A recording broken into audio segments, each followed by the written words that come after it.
নমস্কাৰ বন্ধু বান্ধৱীসকল, কেনে আছে আপোনালোক? সকলোৱে নিশ্চয় ভালে আছে। আজি মই আপোনালোকৰ ওচৰলৈ লৈ আহিছোঁ অন্য এটা নতুন ব্লগ লৈ।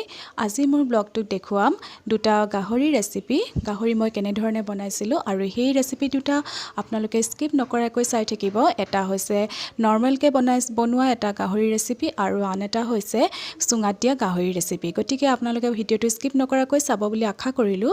আৰু যিসকলে মোৰ চেনেলটোক প্ৰথমবাৰ চাইছে তেতিয়াহ'লে আপোনালোকে যেন মোৰ চেনেলটোক লাইক, শ্বেয়াৰ আৰু ছাবস্ক্ৰাইব কৰিবলৈ নাপাহৰিব। বলক তেতিয়াহ'লে ভিডিঅ'টো আৰম্ভ কৰোঁ। ইয়াত আছে আমাৰ গাহৰি বইল কৰা গাহৰি হয়। ইয়াত গাহৰি বইল আছে, বিলাহী আছে, আদা নহৰু পেষ্ট আছে, অলপ মছলা দিলোঁ আৰু আলু সৰু সৰু কণ আলুটো কাটি দিছোঁ।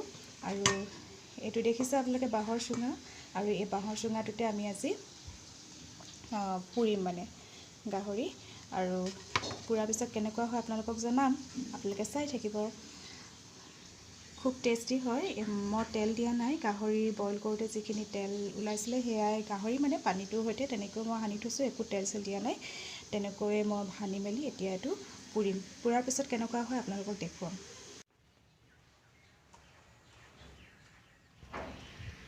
এইখিনি হৈছে বইল কৰা পাত, মায়ে ঘৰৰ পৰা দি পঠাইছিলে। তাৰপৰা ইয়াত দেখিছে, ইয়াত বনাবৰ কাৰণে মায়ে ধুনীয়াকৈ যতনাই দি পঠাইছে। আৰু এইটো চুঙা যতনাই দিছে। আৰু এয়া মাংস। এইখিনি আচলতে মায়ে ধুনীয়াকৈ বইল কৰি মেলি, কেনেকৈ বইল কৰে নাজানো, কৰি মেলি এইখিনি দি পঠাইছে, কিন্তু বহুত দিনলৈ থাকে এনেকৈ কৰিলে। আৰু এয়া হৈছে চুঙা। আৰু এতিয়া আমি এইখিনি পুৰিম, আৰু পুৰাৰ পিছত আপোনালোকক দেখুৱাই আছোঁ। মিচিকি হাঁহিৰে খুলি খুলি খাই মন লগা আছিলা মোলৈ চাই দেঠাই।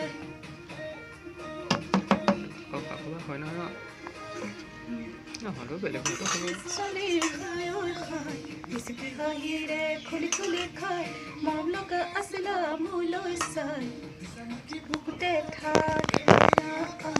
যদি খোৱা না আৰু যদি লাগে তুমি মোৰে বুকুৰ কলিজা, হায় ঈশ্বৰৈ মৰমে, হায় ঈশ্বৰৈ পগলা কৰিলে।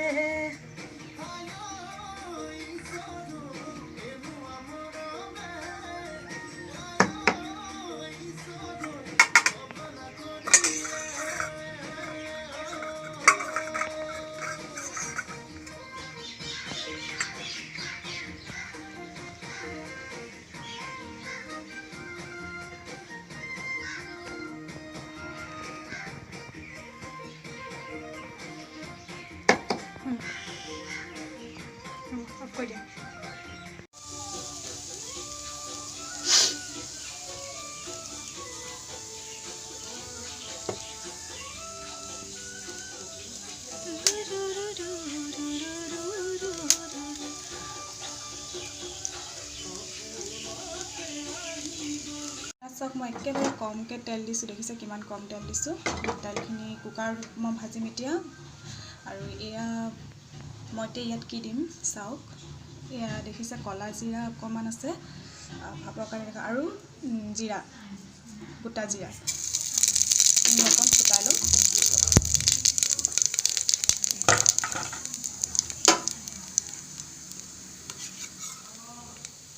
হৈ গ'ল প্ৰায়।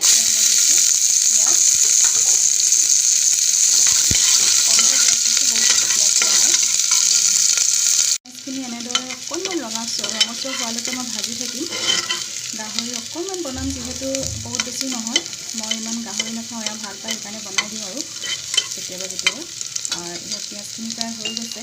ইয়াত মই আদা নহৰু পেষ্ট অলপ দি দিম।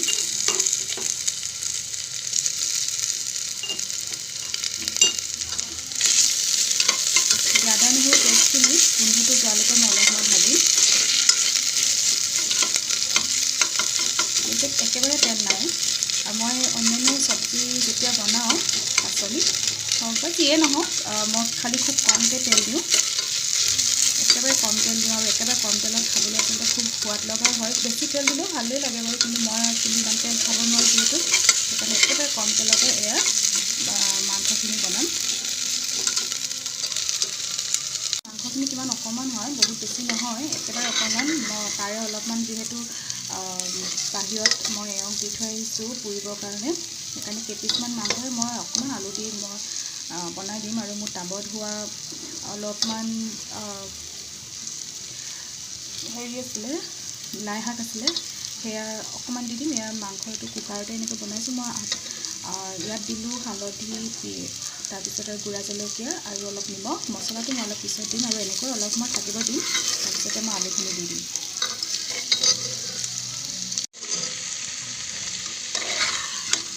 ইমান ধুনীয়া হৈ গৈছে এইখিনি, তেল ওলাই গৈছে নিজে নিজে।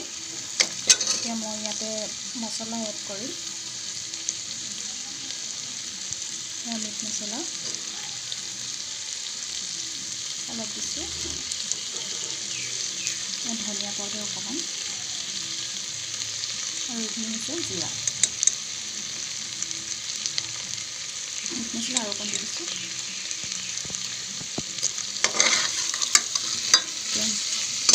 হৈ গৈছে মাংসখিনি, সিজিয়ে গ'ল, আলু প্ৰায় সিজিলে।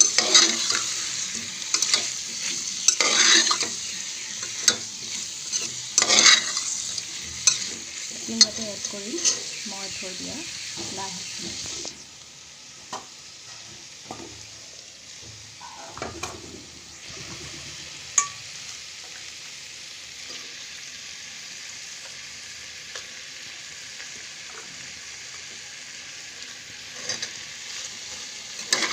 খুব বেছি নাই দিয়া লাই শাক, একেবাৰে কমকৈ দিছোঁ। আৰু ইয়াতে অকণমান পানী দি চিটি মাৰিব লাগিব। লাই শাকখিনি মই সৰু সৰুকৈ কাটি দিয়া নাই, অকণমান ডাঙৰ ডাঙৰকৈ ৰাখিছোঁ, তেতিয়াই ভাল লাগে। মই একেবাৰে কমকৈ পানী দিছোঁ, দেখিছে। আৰু এইখিনি এনেকৈ আচলতে 3টামান চিটি অহাৰ পিছত বন্ধ কৰি দিম। একেবাৰে কমকৈ পানী দিছোঁ, যিহেতু মাংসখিনি অলৰেডি সিজাই হয়। অকণমান পানী আৰু অকণমান মই এড কৰি দিম। এইটোতে মই থৈছিলোঁ মাংসখিনি, সেইকাৰণে ইয়াতোকে আওডালি পিনে মই অকণমান পানী দি দিছোঁ। দেখিছে কিমান কমকৈ পানী দিছোঁ।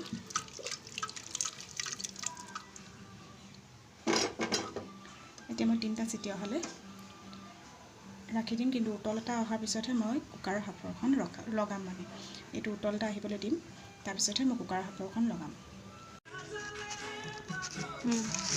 মজা, ওপৰৰ পৰা খটক খটক কৰি দিয়া হৈ গ'ল।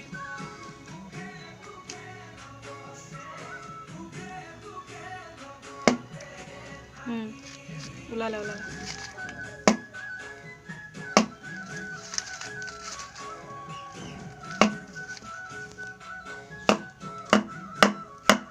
নাই নাই নাই